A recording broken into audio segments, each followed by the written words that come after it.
Hello there. I'm going to read an article on Business and Society articles called Is Digital Nomadism the Pinnacle of Work? It's written on December 28, 2022 by Robbie Newport.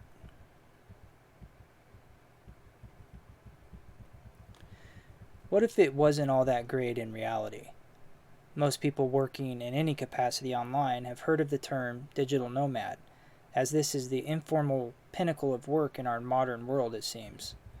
Essentially, a digital nomad is someone who can do anything they want, anywhere, anytime, and without any restrictions. It doesn't matter what they do to make money online, as long as it gives them this freedom. Get a real job, kid. I get it. Wouldn't it be nice to have your cake and eat it too? Wouldn't it be nice to act like a teenager in the summertime when school is out, except having all the money and freedom you want to? Wouldn't it be nice to not have to work a real job and just have fun all the time? The younger generations are especially enthralled with this idea of not having to work, yet having all the money they need to spend on themselves. Traveling, shopping, buying toys, doing drugs, drinking alcohol, partaking in dating games, etc. Sounds like the makings of a large spoiled child to me. I realize the photos on social media and the articles in the trending publications all show these happy people traveling in exotic and exciting foreign paradises while packing around their laptops where they do this important work. The pinnacle of work, so they say. Rich folk. Digital nomadism isn't really a new thing, except for the laptop has replaced the typewriter, camera, or whatever else rich people carried around with them while they were, quote, working, unquote. That's just it. Being rich and doing anything you want at any time has always been a thing. Spending all your money on selfish lust and sinful desires has always been a thing. It is just now it has become the thing everyone thinks they deserve. It is Thoreau's fault. You'll have to forgive my social criticisms. This is what happens when Thoreau is one of your favorite authors.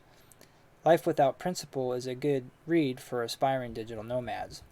Keep in mind, Thoreau lived a profoundly interesting life and never left the New England area, only leaving his Concord, Massachusetts home a handful of times to travel to Cape Cod, Maine, Quebec, and Minnesota to find a cure for his bronchitis right before his death. Didn't he know you can't live a fulfilling life unless you travel around the world and take pictures for Instagram? Let's say the local newspaper is the equivalent of social media back then and drawings replace pictures, as this was early to mid 1800s. Deconstructing the illusions. Traveling is overrated. You spend a ton of money, you feel like crap with jet lag or road wear, sleep in uncomfortable places with 5G radiation, eat strange food that makes you queasy, and end up mostly being herded around with all the other travelers.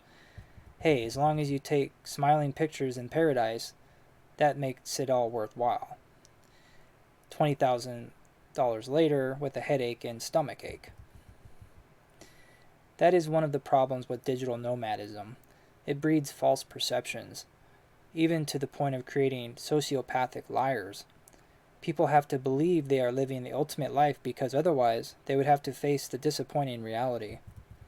In a sense, it has to be the ultimate. Otherwise, what else is there? It is the pinnacle of work, as everyone knows, doing anything, anywhere, anytime, and all for the self, the precious and wonderful self. Hey, you deserve it. Character development. The second problem I have with digital nomadism is it breeds bad character. I realize building character has gone out of style with the younger generations, and Americans in general, yet we are the worse for it nonetheless. Character is built by doing things you don't want to do, and by doing things for other people. You know, being unselfish, that type of thing. Living unselfishly doesn't fit in very well with the whole do as thou wilt digital nomad. The entire idea is built upon selfish desires and lust. It's sort of like wanting to have sex, yet not wanting to be married. The hookup culture is full of promiscuity and illusions of grandeur. It is a disappointing lie. Being married takes unselfishness. having a family takes unselfishness. Hey, I'm an American too. I suffer from selfishness too. Don't think I'm only pointing the finger at those trite and superficial digital nomad aspirants and self-seeking adherents. We are in this perceptual illusion together, trying to fight off the temptations to live a life of complete vanity and selfishness for the sake of pleasure and hedonistic desires. The digital nomad has a capricious character and a self-seeking obsession with creating the perfect life for themselves. When they finally get there by playing the vanity game and following the snobbish template, they find themselves grumpy and impatient towards losers who continually pander to them for favor. They see themselves in the masses of aspirants and are sickened by their vain, self-seeking obsession for being a digital nomad. Oh, the desperation. Maybe the worst thing that could happen is you get your wish. Boom, bam, you are a digital nomad, making tons of money doing nothing and living your best life now in paradises around the world. Now you find it ain't easy being cheesy. Defining the digital nomad.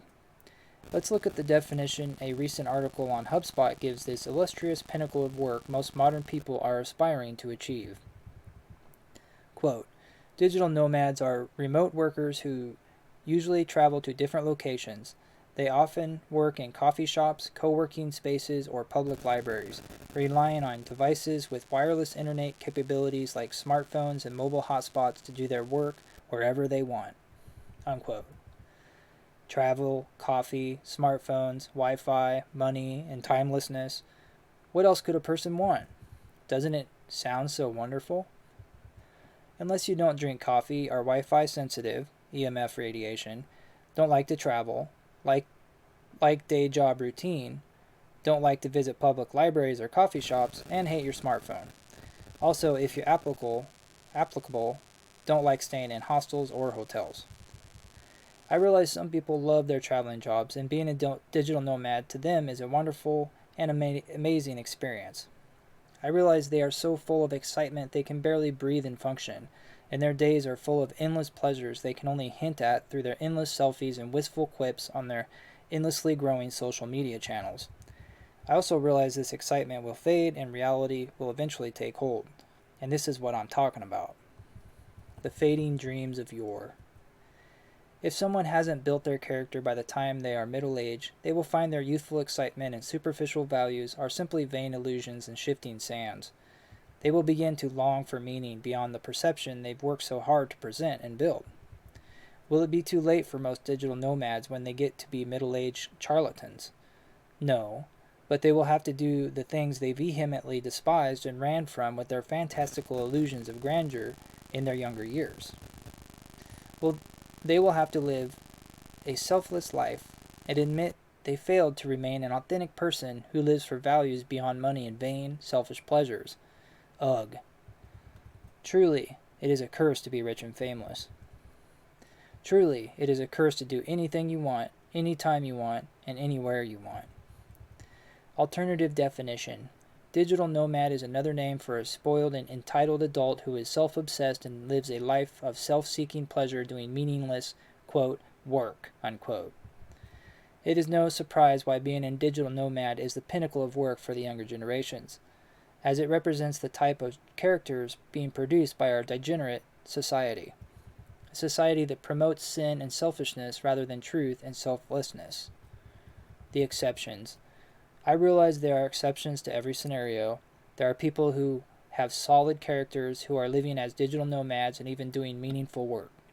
The criticism is directed to the vain pursuit of being a digital nomad as the goal in itself for themselves, rather than the desire to do something useful in the world for others. The what-ifs. Call me a stick in the mud and you might be right. I don't like to travel very far, and my idea of work constricts me to a daily schedule and a usual routine at the workplace. Although I love to write and lived my younger years dreaming of being a writer and making a living from it, I now see through the idea and would rather be employed doing physical work and or working with people outside of the online world. Obviously, I'm still writing to the dismay of some, yet it is a practice that offers more than dreams of riches, earthly freedoms, and vain accolades. It offers me a way to express my heart to others in hopes of building their character into something far better than our mainstream culture and society are attempting to do. Even if I were able to live as a digital nomad with my writing, I would rather stay home, build the homestead, and work my regular day job. The allure of travel and the illusion of freedom that digital nomadism promises seems to me a fruitless path of selfish pursuit. Conclusion. Maybe it is I'm just fooling myself, so I won't feel the pangs of envy at all the fantastic photos and stories of promised freedom. Or maybe I'm on to something here, and this seeming pinnacle of modern work is a farce meant to gut our character and breed selfishness in the malleable youth. Regardless, looking at both sides is always a healthy aspect of thinking critically. Hopefully, these ideas have served a purpose in this respect.